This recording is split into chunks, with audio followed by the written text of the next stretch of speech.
When Hashem Yisbarach tells Moshe Rabbeinu to appoint Yehoshua in his place as leader of Am Yisrael, so he describes him as an Ish Asher Ruach, by a person who's filled with Ruach, with spirit. The Zohar Kodesh, Ramatali Rapshitz, he explains, we know that Chazal famously tell us that Pnei Moshe is Pnei Levana, that the face of Moshe Rabbeinu is likened to the sun, and Pnei Yehoshua is Pnei Levana. The face of Yehoshua ben Nun is likened to the moon. So the question is, what does this mean? And he explains that Moshe Rabbeinu was on the level that's called neshama. What that means is the neshama is always shining. It always is yearning to be close to Hashem. There's no faults. There's nothing that taints the soul. The neshama is pure, and it's always yearning to be closer to Hashem, to be surrounded by kedusha. And that's the sun. It's always shining, and that was Moshe Rabbeinu. He was a person that was always shining. He was from a different world. On the other hand, Yeshua is described as an Ish Asher Ruach, by a person who's filled with spirit, with Ruach. And we know that Ruach has many different expressions. There's a Ruach Kina, a spirit of jealousy. There's Ruach Gevoya, a Ruach Shfela, a haughty spirit, a lowly spirit, a Ruach Tuma. So there's both good and bad expressions of Ruach. And what that means, what this idea means, that he was an Ish Asher Ruach, is that he's a person who understands that Am Yisrael, who as a whole nation are likened to the moon as well, they go through phases. Moshe Rabbeinu was an incredible leader. He was a person that was beyond anybody that has ever walked the face of the earth. And he understood that after his passing, there needed to be a person, a leader, who would be able to connect to Am Yisrael in their own individual ways, to know what it is that they were suffering through, what they were going through. Because only when you understand the pain that a person is going through can you really daven for them, and can you really awaken rachamim, mercy and love from Hashem. And Yeshua's ability to be able to understand the different expressions of the soul for each individual Jew, be able to understand their pain and their suffering and what they were going through, both on a physical level, on a spiritual level, that's what made him fit to be the incredible leader that he was. And this idea for us on a practical level, I think that such an important aspect of our relationships with our friends, with our spouses, with our children, is from this aspect of Yeshua ben Nun, of being able to feel and to connect to another human being when they're going through a time of pain, a time of suffering. It doesn't have to be a physical pain or suffering, it could be a spiritual pain or suffering. But to be there, to be mechazak another human being, just by understanding and feeling with them what they're going through. In a certain way, Moshe Rabbeinu was the answer. He knew what he had to do. He knew how to lead. He knew what he was told, and this is what we have to do.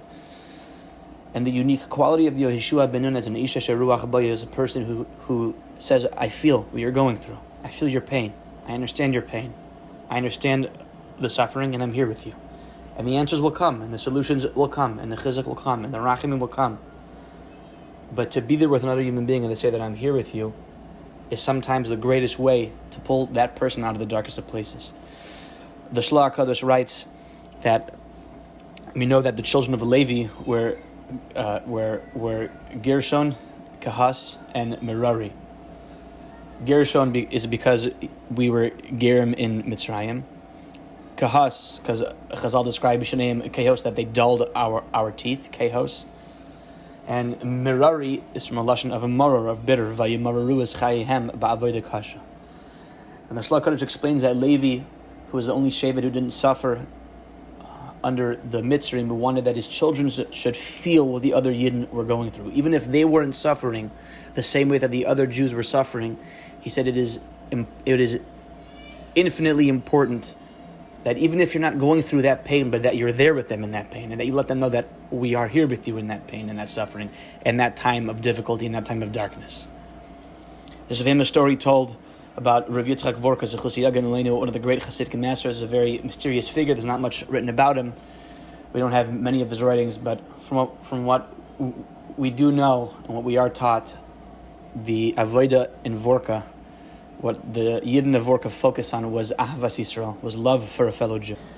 And there was a certain Yid who wasn't necessarily connected to Tzadikim or Hasidim, but he wasn't opposed to them either. And unfortunately, Lo Alinu V'lo Akol Yisrael, his son fell ill, and he wasn't doing very well. So one of his friends mentioned to him, there's a big tzaddik, Rabbi Yitzchak, lives in Vorka. Maybe you should go to him, ask him for a bracha.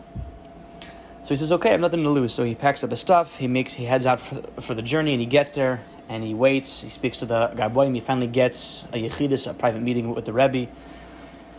And when he sits down with him, he explains to him a situation, how his son is doing, his illness, and the Rebbe closes his eyes for a few minutes, and then he opens up his eyes, and Rabbi Yitzchak says to him, I'm sorry, there's nothing I can do to help you. The gezerah is sealed, the decree is sealed, there's nothing I can do. And the man was obviously heartbroken, but he understood, and he said, okay, and he got up and he left. And as he was heading home, and he got into his wagon, and he was heading back home, he saw Rabbi Yitzchak running after his wagon, Mamish running after him, and he told his driver to stop, and he jumps out, and he says, Rabbi, what's wrong? And he says, I have to ask you for your forgiveness. And he says, no, you don't have to apologize. I understand. There's nothing you can do. There's nothing you can do. And he says, no, I have to apologize. He says, maybe I couldn't change anything for you, but the least I could have done is cry with you. And they sat there together, and he cried with him. And when the man went home, his son had a complete refuah. He was healed.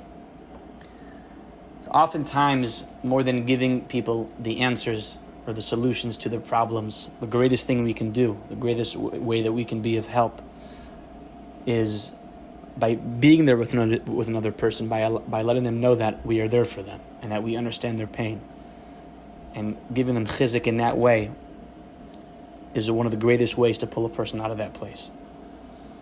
So the message of Yehoshua ben Nun, being a person who was connected to each and every individual in their own unique ways through what they were each suffering through, Bruck reflects in us as the ability to be able to connect to other Yidden in the way that we need to in order to help them through their times of need, through their darkness, in any way that it may manifest. So Hashem should give each and every one of us the strength and ability and clarity of mind to be able to be there for our fellow Jews, for fellow Yidden through their times of need, both Baruchnius of Agashmius and through the strength that we give one another, to be zeichet to see the day when all the darkness will vanish. Have a beautiful Shabbos.